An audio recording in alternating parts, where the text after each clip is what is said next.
Hello and welcome to one online chemistry class. यहाँ हमने objective chemistry अर्थात वस्तुनिष्ठ रसायन विज्ञान की एक नई वीडियो सीरीज शुरू की है। इस वीडियो सीरीज का उद्देश्य बोर्ड एग्जाम और कंपटीशन एग्जाम में आए हुए ऑब्जेक्टिव टाइप क्वेश्चंस को समझना होगा और अपना कॉन्सेप्ट क्लियर करना होगा। जितने भी कॉम्पिटिटिव एग्जाम होते हैं उनमें सब में ही ऑब्जेक्टिव टाइप क्वेश्चंस आते हैं। यहाँ पर हम एसिड बेस और साल्ट चैप्टर के अंतर्गत आए हुए ऑब्जेक्टिव टाइप क्वेश्चंस की चैप्टर वाइज स्टडी करेंगे। जिस प्रकार से चैप्टर में हम एसिड बेस साल्ट पढ़ते हैं, पहले इंट्रोडक्शन होता है, फिर क्लासिकल थ्योरी है, फिर मॉडर्न थ्योरी के अंतर्गत अर्हीनियस कॉन्सेप्ट, लुईस कॉन्सेप्ट, ब्रोंस्टन-लॉरी कॉन्सेप्ट। तो इसी प्रकार से हम यहाँ पर आगे की ओर बढ़ेंगे।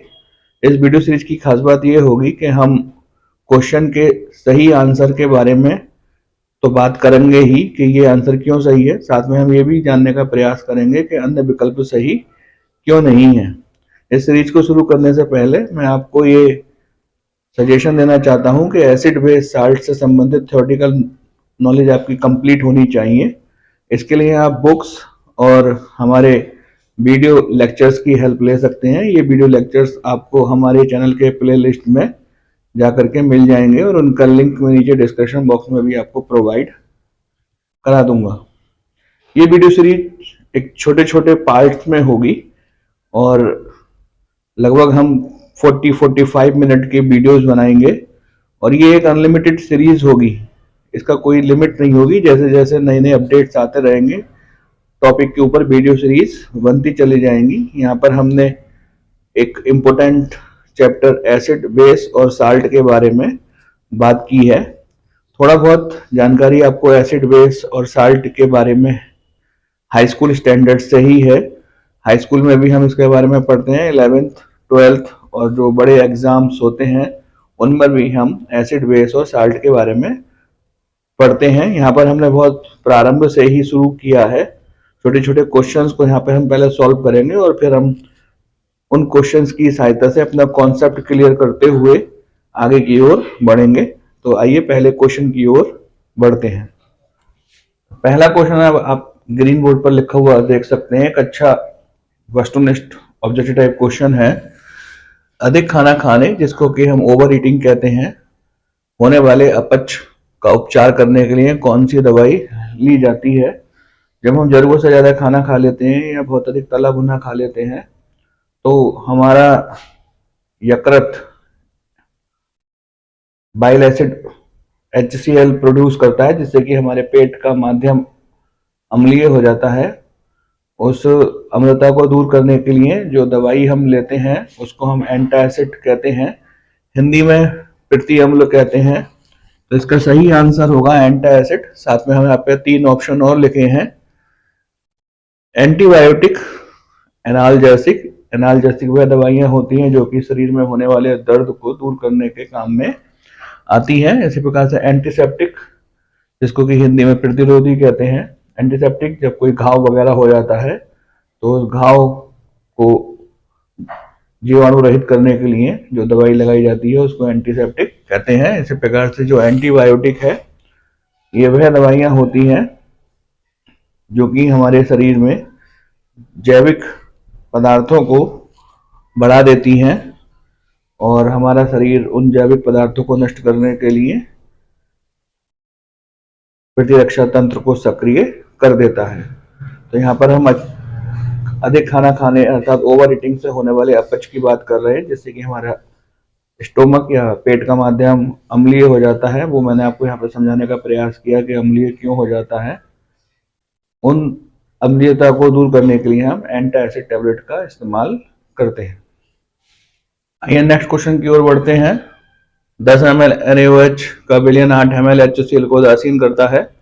यहाँ पर जो NaOH है वह क्षार है और वह अम्ल HCl को उदासीन करता है। जब अम्ल की क्षार से अभिक्रिया कराते हैं तो इस अभिक्रिया को हम उदासीनीकरण अभिक्रिया कहते हैं, जिसके फलस्वरूप लवण और जल बनता है। जब दोनों ही अम्ल और क्षार की शक्ति बराबर होती है तो लवण का निर्माण होता है, अम्ल भी समाप्त हो जाता है, क्षार भी समाप्त हो जाता है। अब कह रहे हैं कि 20 ml NaOH को उदासीन करने के लिए उसी अम्ल की कितनी मात्रा की आवश्यकता होगी? तो चूंकि वही अम्ल यहाँ पर हम इस्तेमाल कर रहे हैं, तो 10 ml NaOH को दासिन करने के लिए 8 ml की HCl की आवश्यकता होती है। तो जस्ट दुगना हो गया, ये 10 ml का 20 ml हो गया, तो ये भी 8 ml का 16 ml हो जाएगा। तो इसका सही आंसर 16 ml होगा। आपको न्यूट्रलाइजेशन का कॉन्सेप्ट क्लियर होगा तो ये आप आसानी से कर सकते हैं। न्यूट्रलाइजेशन के कॉन्सेप्ट को समझने के लिए आप एसिड और बेस से संबंधित जो उदासीनीकरण प्रक्रिया है, न्यूट्रलाइजेशन रिएक्शन है, उसका कॉन्सेप्ट आपको क्लियर होना चाहिए। थोड़ा सा हिंट मैंने आपको यहाँ पर दे दिया है, डिटेल से आप वीडियो लेक्चर में या फिर बुक से पढ़ सकते हैं। यदि कोई भी परेशानी या कठिनाई है तो आप उसको कमेंट बॉक्स में या फिर ये जो नीचे व्हाट्सएप नंबर फ्लैश हो रहा है आप उस पर बता सकते हैं और पूछ सकते हैं। आइए थर्ड ऑब्जेक्टिव टाइप क्वेश्चन को देखते हैं। निम्नलिखित में से कौन कार्बनिक अम्ल नहीं है? देखिएगा, अम्ल दो प्रकार के होते हैं, एक तो खनिज अम्ल होते हैं और एक कार्बनिक अम्ल होते हैं। कार्बनिक अम्ल और खनिज अम्ल में केवल एक ही अंतर है कि जो खनिज अम्ल होते हैं वो मिनरल्स से बनते हैं, जबकि कार्बनिक अम्ल, जिसको हम ऑर्गेनिक एसिड भी कहते हैं, वह जैविक पदार्थों से उत्पन्न होते हैं। उनमें कार्बन की उपस्थिति अनिवार्य है। तो यहाँ पर जो एसिटिक एसिड है, इसका जो फॉर्मूला है वह है CH3COOH। तो ये तो एक कार्बनिक अम्ल है, गन्ने के रस को सड़ाकर हम इसको प्राप्त करते हैं। बी फॉर्मिक अम्ल। फॉर्मिक अम्ल मधुमक्खी और लाल चींटी के डंक में पाया जाता है, तो ये भी जीवधारियों से प्राप्त होने वाला अम्ल है। Citric acid. सिट्रिक एसिड खट्टे फलों में पाया जाता है, जैसे नींबू में और संतरे में। तो सिट्रिक अम्ल भी कार्बनिक अम्ल है। जबकि ये कार्बोनिक अम्ल, तो इसका फॉर्मूला है H2CO3। लगता तो ऐसा है कि इसमें कार्बन है और ये एक कार्बनिक अम्ल होगा, लेकिन ऐसा नहीं है। जब बहुत अधिक मात्रा में कार्बन डाइऑक्साइड गैस को जल में घोल देते हैं तो कार्बोनिक अम्ल बनता है, और एसिड रेन का एक ये प्रमुख रीजन है। आगे और इसकी स्टडी करेंगे, तो मैं एक बार आपको फिर से रिवाइज करा देता हूँ। खनिज अम्ल खनिज पदार्थों से बनते हैं, जबकि जो कार्बनिक अम्ल होते हैं वह जीवधारियों से प्राप्त होते हैं। यहाँ पे जो कार्बोनिक अम्ल है वह किसी भी जीवधारी से प्राप्त नहीं होता है। जब अत्यधिक मात्रा में CO2 गैस को जल में घोल देते हैं तो कार्बोनिक अम्ल प्राप्त होता है। इसकी एक पर्टिकुलर रिएक्शन है H2O plus CO2 equal to H2CO3। तो एक अच्छा बहुविकल्पीय प्रश्न है और इसका सही आंसर होगा डी कार्बोनिक अम्ल। आइए नेक्स्ट क्वेश्चन की ओर बढ़ते हैं। अम्ल कौन सा गुण प्रदर्शित नहीं करते? तो ये जो सामने वस्तुनिष्ठ प्रश्न है, MCQ टाइप क्वेश्चन है, ये classical theory of acid and base से लिया गया है, अम्ल और क्षार का प्रकरण सिद्धांत। उसके अनुसार हम जानते हैं कि अम्ल वह होते हैं जो खट्टे होते हैं, लिटमस को नीला कर देते हैं, इनकी pH 7 से कम होती है।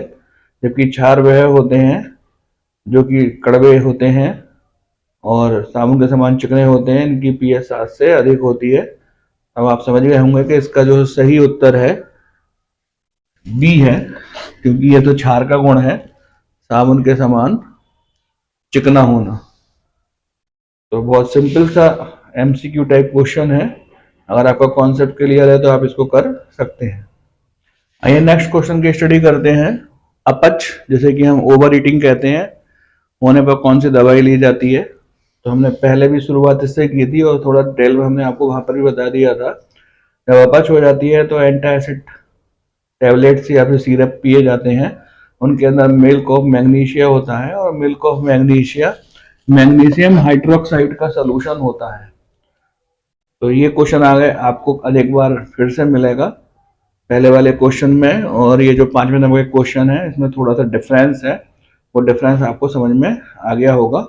मिल्क ऑफ मैग्नीशिया मैंने आपको बताया, मिल्क ऑफ मैग्नीशिया एक केमिकल कंपाउंड होता है जो कि पेट की अम्लता को उदासीन करने के लिए लिया जाता है। आइए नेक्स्ट क्वेश्चन की ओर बढ़ते हैं। मधुमक्खी के डंक में क्या होता है? ये मधुमक्खी, जिसको कि हम हनी भी कहते हैं, जिससे कि हमको शहद प्राप्त होता है, जब वह काट लेती है तो हमें दर्द, चिड़न और जलन और हाथ पैर या जहाँ पर वो काटती है वहाँ पर सूजन हो जाती है। उसका कारण ये है कि मधुमक्खी के डंक में एक अम्ल पाया जाता है जिसको कि हम फॉर्मिक एसिड कहते हैं। इसका फॉर्मूला है HCOOH और ये हमारे शरीर में प्रवेश हो जाता है। लाल चींटी के डंक में भी यही पाया जाता है जिससे कि हमको जलन, चिड़न या फिर खुजली, सूजन हो जाती है। तो मधुमक्खी के डंक में अम्लीय विलयन पाया जाता है जो कि फॉर्मिक एसिड है। तो ध्यान रखिएगा कि मधुमक्खी के डंक की बात हो रही है। पीले रंग की जो ततैया होती है उसके डंक की बात यहाँ पर नहीं हो रही है। उसके डंक में क्षार पाया जाता है, उसकी हम आगे चर्चा करेंगे। तो मधुमक्खी के डंक में फॉर्मिक एसिड पाया जाता है जो कि एक अम्ल है। जबकि अगर हम आगे की ओर बात करें तो वहाँ पे हम ततैया के डंक की बात भी करेंगे और उसमें क्षार होता है। यदि मधुमक्खी काट लेती है तो अम्ल हमारे शरीर में प्रवेश कर जाता है। उसको उदासीन करने के लिए हम किसी छाछ जैसे कि चूना या फिर जंग लगा हुआ लोहा पानी में भिगो करके घिस लेते हैं जिससे कि वह न्यूट्रलाइज हो जाता है, उदासीन हो जाता है और मधुमक्खी के डंक का असर समाप्त हो जाता है। लेकिन आप ये ध्यान रखिएगा कि मधुमक्खी के डंक को न्यूट्रलाइज करने के लिए हम क्षार का इस्तेमाल करते हैं। अगर पीले रंग की ततैया ने काटा है तो उसके डंक में तो क्षार होता है और ऊपर से अगर हम क्षार लगा लेंगे तो और ज़्यादा हमको कठिनाई या परेशानी हो सकती है। तो उसको उदासीन करने के लिए हमको किसी अम्ल का इस्तेमाल करना होगा। तो एक अच्छा सवाल है। मधुमक्खी के डंक में और ततैया के डंक में थोड़ा डिफरेंस है। यहाँ पर मधुमक्खी का जो डंक होता है वह अम्लीय होता है। क्यों? क्योंकि उसमें फॉर्मिक एसिड HCOOH पाया जाता है। आइए ऊपर दिए हुए क्वेश्चन पर आधारित एक क्वेश्चन को और समझ लेते हैं। यहाँ पर हमने जो क्वेश्चन लिया है हमने उसमें ततैया के डंक के बारे में बात की है। ततैया जो है पीले रंग की एक मक्खी होती है जिसके काटने से दर्द या जलन या सूजन हो जाती है। उसके डंक में कैसा विलयन होगा इसमें ये पूछ रहे हैं। अम्लीय विलयन होगा, क्षारीय विलयन होगा, उदासीन होगा या एल्कोहलिक होगा। तो ततैया के डंक में क्षारीय विलयन होता है। इससे पहले मैंने आपको मधुमक्खी के डंक की बात समझाई थी और वहां पर मैंने आपको समझाया था कि मधुमक्खी के डंक में फॉर्मिक अम्ल पाया जाता है जिसके काटने से हमको दर्द, जलन या फिर सूजन हो जाती है और उसको उदासीन करने के लिए हम किसी क्षार का इस्तेमाल करते हैं। ठीक उसके विपरीत यहाँ पे ततैया के डंक के बारे में बात हो रही है। ततैया का डंक क्षारीय होता है और उसको उदासीन करने के लिए हमें किसी हल्के अम्ल का इस्तेमाल करना होगा। हल्के अम्ल के रूप में आप किसी खट्टे पदार्थ का इस्तेमाल कर सकते हैं जैसे कि नींबू का रस या फिर संतरे का रस का इस्तेमाल करके आप ततैया के डंक को न्यूट्रलाइज कर सकते हैं। तो दोनों ही क्वेश्चन के द्वारा हमारा कॉन्सेप्ट जो है वो क्लियर है। अब 3 क्वेश्चन हम पीएच स्केल पर आधारित करेंगे। पीएच स्केल सोरेनसन नामक साइंटिस्ट ने दिया हुआ एक कॉन्सेप्ट है जो कि 0 से लेकर 14 तक के समान खानों में विभाजित होता है। यहाँ पर यदि किसी विलयन की पीएच 7 आती है तो वह विलयन उदासीन होगा और यदि 7 से लेकर 14 के बीच में किसी विलयन की पीएच आती है तो वह विलयन क्षारीय होगा और यदि 7 से लेकर के 0 के बीच में किसी विलयन की पीएच आती है तो यहाँ पर वह अम्लीय होगा। देखिए यहाँ पर जो 7 के आसपास की रेंज है वह दुर्बल विलयन की रेंज है, चाहे वो 7 से 0 की तरफ को हो या 7 से 14 की तरफ को हो। यदि 7 से 14 की तरफ को हो 8, 9 या 10 तो वह विलयन जो होगा वह दुर्बल क्षारीय होगा। इसी प्रकार से यदि 7 से 0 की तरफ को होगी, 6 हो, 5 हो, 4 हो तो वह विलयन दुर्बल अम्ल होगा। और जो किनारे वाली जो रेंज है वह प्रबल विलयन की रेंज है। यदि किसी विलयन की पीएच 0, 1, 2, 3 के लगभग आती है तो वह प्रबल अम्लीय होंगे और यदि 11, 12, 13, 14 की रेंज आती है तो वह विलयन प्रबल क्षार होंगे। तो मैं समझता हूँ कि आपको पीएच स्केल का कॉन्सेप्ट क्लियर हो गया होगा। तो यहाँ पर आप जरा क्वेश्चन को देख लीजिए। वह कहता है कि एक विलयन लाल लिटमस को नीला कर देता है तो विलयन की पीएच बताइए।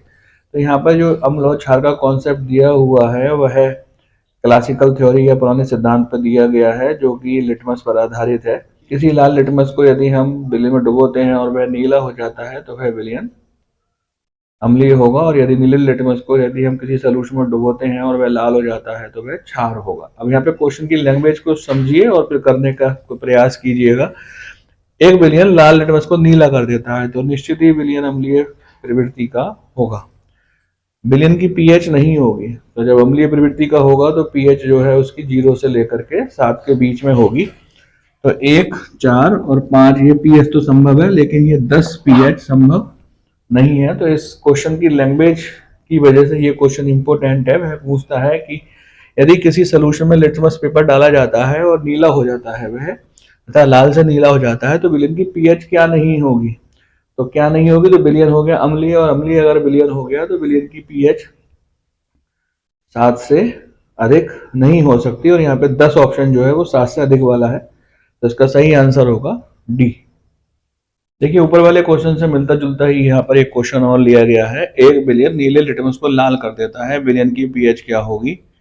तो जब विलयन नीले लिटमस को लाल कर देता है तो विलयन जो है वो क्षारीय होगा, और क्षारीय विलयन की पीएच 7 से अधिक होती है। तो 7 से अधिक का ऑप्शन जो है वह 10 दे रखा है यहाँ पर। तो 7 से अधिक 8 भी हो सकती है, 9, 10, 11, 12, 13, 14 कुछ भी उसकी पीएच होगी, लेकिन यहाँ पर ये 1, 4 और 5 उसकी पीएच नहीं होगी। आइए एक अन्य क्वेश्चन की बात करते हैं। एक विलयन फ्लोरोथेन मिलाने पर गुलाबी हो जाता है, विलयन की पीएच क्या होगी? देखिए फिनोल्फ्थालीन एक सूचक है जो कि अपने कलर को चेंज करके अम्ल और क्षार की सूचना देता है। अम्लीय विलयन में ये उदासीन रहता है, जबकि क्षारीय विलयन में ये गुलाबी या पिंक कलर का हो जाता है। तो निश्चित ही जिस विलयन में हमने फिनोल्फ्थालीन डाला है वह क्षारीय होगा, और क्षारीय विलयन की पीएच 7 से अधिक होती है। तो 7 से अधिक वाला कौन सा ऑप्शन है? तो सी ऑप्शन इसमें 7 से अधिक है, बाकी सारे ऑप्शन जो है वो 7 से कम है। तो इसका आंसर सी होगा, उसकी पीएच 9 होगी। 7 से अधिक होगी, कुछ भी हो सकती है, चाहे यहाँ पे चूंकि 9 ऑप्शन में दे रखा है तो वही इसका आंसर सही है। तो मैं एक बार फिर से रिपीट कर देता हूँ। फिनोल्फ्थालीन एक सूचक है, इंडिकेटर है, जो कि अपने कलर को चेंज करके अम्ल और क्षार की सूचना देता है। अम्लीय विलयन में ये उदासीन या रंगहीन रहता है, जबकि क्षारीय विलयन में ये अपने कलर को गुलाबी कर देता है। आइए नेक्स्ट ऑब्जेक्ट टाइप क्वेश्चन की स्टडी करते हैं। एक विलयन मेथिल सूचक का विलयन मिलाने पर पीला हो जाता है, विलयन की पीएच क्या होगी? देखिए मेथिल ऑरेंज भी एक सूचक है, इंडिकेटर है, जो कि अपने कलर को चेंज करके अम्ल और क्षार की सूचना देता है। ये अम्लीय विलयन में लाल रंग का होता है, जबकि क्षारीय विलयन में ये पीले रंग का होता है। क्योंकि यहाँ पर ये पीले कलर का हो जाता है तो निश्चित ही पीएच 7 से अधिक होगी। तो इसमें डी ऑप्शन जो है वह सही होगा। आइए अगले ऑब्जेक्ट टाइप क्वेश्चन को समझते हैं। इस ऑब्जेक्ट टाइप क्वेश्चन का उद्देश्य आपको अनेक बातें समझाने का है। जैसे कि इसमें ये कहते हैं कि गाय भैंस के ताजा दूध की पीएच 7 होती है, तो आप समझ गए होंगे गाय भैंस का ताजा दूध जो होता है वह अम्लीय प्रवृत्ति का होता है, क्योंकि उसकी पीएच 7 से कम होती है। यदि इसको दही में बदला जाए तो पीएच पे क्या प्रभाव पड़ेगा? तो यदि हम इसको जमा देते हैं और दही बना लेते हैं तो निश्चित ही ये खट्टा हो जाएगा, और खट्टा होने पर इसकी पीएच जो है वो 6 से कम हो जाएगी, क्योंकि खट्टे पदार्थ अम्ल होते हैं। अब कौन कौन से ऑप्शन दे रखे हैं? 7 हो जाएगी, 7 ये तो गलत है। 6 से कम हो जाएगी, 7 से अधिक हो जाएगी, कोई प्रभाव नहीं पड़ेगा। तो इसकी पीएच निश्चित ही 6 से कम हो जाएगी, क्योंकि ये खट्टा हो जाएगा, और खट्टे पदार्थ जो होते हैं वो अम्ल होते हैं। तो यदि हम गाय भैंस के दूध को जमा देते हैं तो उसकी पीएच जो है 7 से, तो उसकी पीएच जो है वो 6 से कम हो जाएगी। आइए नेक्स्ट ऑब्जेक्ट टाइप क्वेश्चन की ओर बढ़ते हैं। हमारे आमाशय में प्राकृतिक रूप से बनने वाला अम्ल क्या है? तो जब हम खाना खाते हैं तो हमारे आमाशय में आकर के, स्टोमक में आकर के एक अम्ल ऐड होता है, जो कि यकृत द्वारा निकाला जाता है, और इसको बोलते हैं बाइल एसिड। और ये जो बाइल एसिड होता है, या इसे पित्तरस बोलते हैं, ये हाइड्रोक्लोरिक अम्ल होता है। तो एक अच्छा सवाल है। एसिडिक एसिड तो इसको सिरका बोलते हैं, और सिट्रिक एसिड जो है वो है खट्टे फलों में पाया जाता है। सल्फ्यूरिक अम्ल जो है वो मिनरल एसिड है, गंधक का तेजाब इसको बोलते हैं। तो यहाँ का जो सही आंसर है वह है हाइड्रोक्लोरिक अम्ल, इसको नमक का तेजाब भी कहते हैं।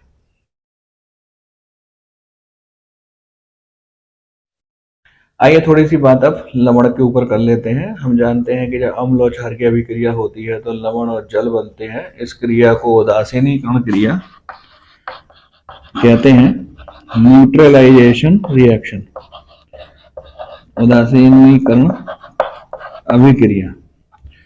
अम्ल और क्षार की क्रिया से लवण और जल का बनना। अभी मैंने आपको बताया कि अम्ल जो है वह दो प्रकार के होते हैं, प्रबल अम्ल और दुर्बल अम्ल।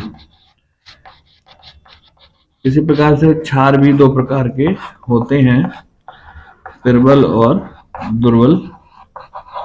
जब हम प्रबल अम्ल की अभिक्रिया प्रबल क्षार से कराते हैं तो सामान्य लवण बनते हैं। मैं यहाँ पर लिख दे रहा हूँ, आप अपनी कॉपी में इसको नोट कर लीजिएगा। जैसे ये HCl है, H2SO4 है, HNO3 है, ये सब प्रबल अम्ल है और इनकी क्रिया हमने प्रबल क्षार से की, NaOH, KOH, तो सामान्य लवण बनेंगे जो कि न अम्लीय प्रवृत्ति के होंगे न क्षारीय प्रवृत्ति के होंगे। तो आपके समझ में आ गई होगी बात। प्रबल अम्ल आप जानते हैं वह जिनकी pH 0, 1, 2, 3 के लगभग होती है, उनको हम प्रबल अम्ल कहते हैं। प्रबल क्षार आप जानते हैं जिनकी pH 11, 12, 13, 14 होती है, वह प्रबल क्षार होते हैं। इनको हम प्रैक्टिकली ज्ञात करते हैं, प्रयोगात्मक रूप में हम इनको ज्ञात करते हैं। अब ऐसा भी हो सकता है कि प्रबल अम्ल की अभिक्रिया हम दुर्बल क्षार से कराएं। दुर्बल क्षार जैसे कि NH4OH, तो यहाँ पर प्रबल अम्ल दुर्बल क्षार से क्रिया करके अम्लीय लवण बनाएंगे। अम्लीय लवण जैसे कि NH4Cl या फिर NH4 का होल ट्वाइस SO4, क्योंकि अब हम इनको जब जल में घोलेंगे तो ये हमको प्रबल अम्ल और दुर्बल क्षार ही देंगे। चलिए, ये बात आपके समझ में आ गई। या फिर ऐसा हो सकता है कि प्रबल क्षार की अभिक्रिया हम दुर्बल अम्ल से कराएं, तब भी उदासीनीकरण अभिक्रिया होगी। यहाँ पे दुर्बल अम्ल के रूप में हमने एसिटिक अम्ल ले लिया, CH3COOH या H2CO3 ले लिया। प्रबल क्षार के रूप में हमने NaOH ले लिया, KOH ले लिया। तो अपन यहाँ पर क्षारीय लवण बनेंगे, क्षारीय लवण CH3COONA, जो कि जल में घुलने पर प्रबल क्षार देगा, दुर्बल अम्ल देगा। तो कुल मिलाकर प्रबल का ही वर्चस्व होता है। प्रबल क्षार बनेगा तो अम्लीय, तो यहाँ पर क्षारीय विलयन हमको प्राप्त हो जाएगा। अब हमारा सवाल क्या कहता है, वह लवण जो जल में घुलने पर अम्लीय विलयन देगा। तो ये सब आपके समझ में आ गया। मिटा देता हूं मैं इसको। क्या है, KCl को जल में घोल दीजिए, क्या देगा, KOH और HCl। ये जो है प्रबल क्षार है, ये प्रबल अम्ल है। तो ये वाला ऑप्शन तो इसका सही नहीं है। दूसरा ऑप्शन NH4Cl को जल में घोल दीजिए, तो NH4OH प्लस HCl प्रबल अम्ल और NH4OH दुर्बल क्षार। यही आंसर सही लग रहा है। और देख लेते हैं, Na2CO3 को जल में घोल दीजिए, 2NaOH प्लस H2CO3। यहाँ पर ये प्रबल क्षार और ये दुर्बल अम्ल, ये भी ऑप्शन गलत हो गया। CH3COONA, इसको Na कर लीजिएगा। यहाँ पर जल में घोल दीजिए इसको, ये देगा NaOH, जो कि प्रबल क्षार है, और CH3COOH जो कि दुर्बल अम्ल है। और सही ऑप्शन इसका हुआ NH4Cl, क्योंकि जब हम इसको जल में घोलेंगे तो हमको प्रबल अम्ल और दुर्बल क्षार का सोल्यूशन मिलेगा, यानी कुल मिलाकर के अम्लीय विलयन रहेगा। तो अच्छा क्वेश्चन है, मैं समझता हूँ आपको कॉन्सेप्ट क्लियर हो गया होगा। एक दो क्वेश्चन और करके इसका कॉन्सेप्ट और क्लियर कर लेते हैं। यदि आपको कोई कठिनाई या परेशानी होती है तो आप जो कमेंट बॉक्स में या फिर व्हाट्सएप ग्रुप पर पूछ सकते हैं। आइए इसी से मिलता जुलता एक और सवाल करने का प्रयास करते हैं। वह लवण जो जल में घोलने पर क्षारीय विलयन देगा। तो जल में घोल दीजिए Na2CO3 + 2H2O = 2NaOH + H2CO3 प्रबल क्षार दुर्बल अम्ल क्षारीय सलूशन हो जाएगा। और भी देख लेते हैं। Na2SO4 + 2HOH 2NaOH + H2SO4 प्रबल क्षार दुर्बल अम्ल, ये तो उदासीन हो जाएगा। NaCl HOH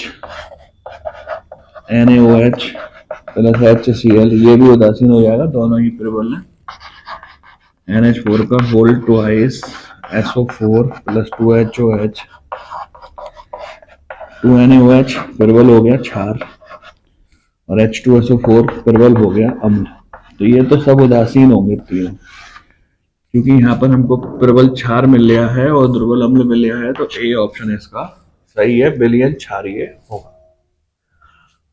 आइए ऊपर दिए हुए कॉन्सेप्ट पर एक सवाल और समझ लेते हैं। वह लवण जो जल में घुलने पर उदासीन विलयन देगा। तो जब हम लवण का जल अपघटन करें तो हमको प्रबल अम्ल और प्रबल क्षार मिलेगा, तो वह ही विलयन उदासीन होगा, उस लवण का विलयन उदासीन होगा। चार ऑप्शन दे रखे हैं। CH3COONA, जब हम इसका जल अपघटन करते हैं तो हमको दुर्बल अम्ल मिलता है, प्रबल क्षार मिलता है, तो विलयन तो प्रबल क्षार के कारण क्षारीय होगा। ए ऑप्शन तो इसका सही नहीं है। बी NH4Cl, जब हम इसका जल अपघटन करते हैं तो NH4OH के रूप में दुर्बल क्षार मिलता है, HCl के रूप में प्रबल अम्ल मिलता है, इसका मतलब विलयन अम्लीय होगा। तो बी ऑप्शन भी सही नहीं है। KCl को जब हम जल अपघटन करते हैं तो KOH और HCl मिलता है, जो कि दोनों के दोनों प्रबल अम्ल और प्रबल क्षार है, इसका मतलब सी ऑप्शन इसका सही है, क्योंकि वह प्रबल क्षार और प्रबल अम्ल दे रहा है। तो लवण का जल अपघटन करने पर, KCl लवण का जल अपघटन करने पर विलयन उदासीन होगा। जबकि चौथे वाले में Na2CO3, जब इसका जल अपघटन करते हैं तो NaOH मिलता है, जो कि प्रबल क्षार है, और H2CO3 कार्बोनिक अम्ल मिलता है, जो कि दुर्बल अम्ल है। कहने का मतलब ये है कि Na2CO3 का जलीय विलयन क्षारीय होगा। तो इसका सी ऑप्शन जो है वह सही है। आइए नेक्स्ट क्वेश्चन की ओर बढ़ते हैं। धावन सोडा, जैसे कि वाशिंग सोडा भी कहते हैं, कि एक अणु में कितने जल के अणु होते हैं। अगर हम धावन सोडे का सूत्र देखें तो Na2CO3 × 10H2O, तो आंसर आपके पास आ गया कि धावन सोडे के एक अणु में 10 जल के अणु होते हैं। सिंपल सा और एक इम्पोर्टेंट सवाल है। आइए नेक्स्ट क्वेश्चन की ओर बढ़ते हैं। सिंपल सा क्वेश्चन है। खाने का सोडा, जिसको कि बेकिंग सोडा कहते हैं, और इसकी सहायता से केक, पेस्ट्री और बिस्कुट वगैरह बनाए जाते हैं, उसका सूत्र बताइए। तो निश्चित ही ये क्वेश्चन याद करने वाला है, इसमें ज़्यादा कुछ समझने का तो है नहीं। NaHCO3 सोडियम बाइकार्बोनेट इसका सूत्र होता है, और अधिकांशतः ये डबल रोटी बनाने में काम आता है।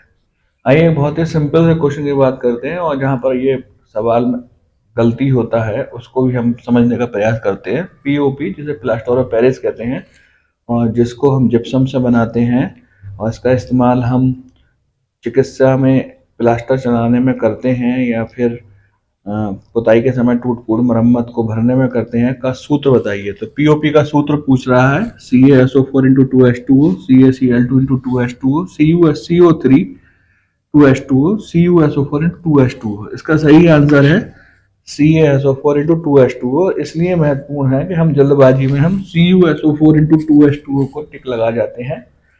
तो ज़्यादा कोई इसमें डिफरेंस नहीं है। ये है कॉपर सल्फेट, ये है कैल्शियम सल्फेट।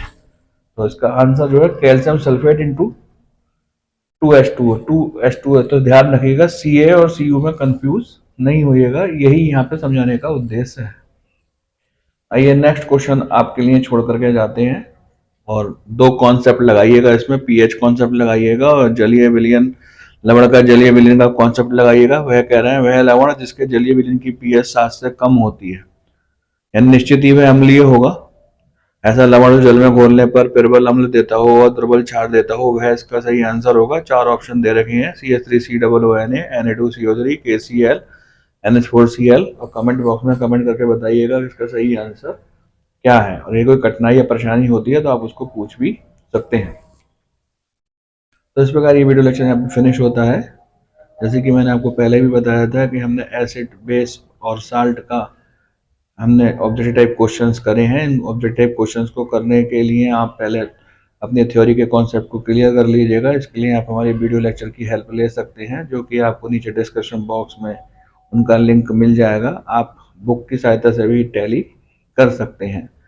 ये जो सीरीज होगी एसिड, बेस, साल्ट की, ये फर्स्ट वीडियो यहाँ पर फिनिश होता है। अनलिमिटेड इसकी सीरीज होनी है। जैसे जैसे कॉम्पिटिटिव एग्जाम, बोर्ड एग्जाम में आए हुए क्वेश्चंस हम सेलेक्ट करते जाएंगे, इसके जो पार्ट्स हैं वह बढ़ते जाएंगे। आप इन पार्ट्स की सहायता से board exam, competitive exam, NEET, IIT, JEE और पॉलिटेक्निक एग्जाम की तैयारी कर सकते हैं। आप इनको अपने मित्रों को शेयर कीजिएगा, बार बार देखिएगा। कोई कठिनाई या परेशानी आती है तो आप उसको पूछ भी सकते हैं।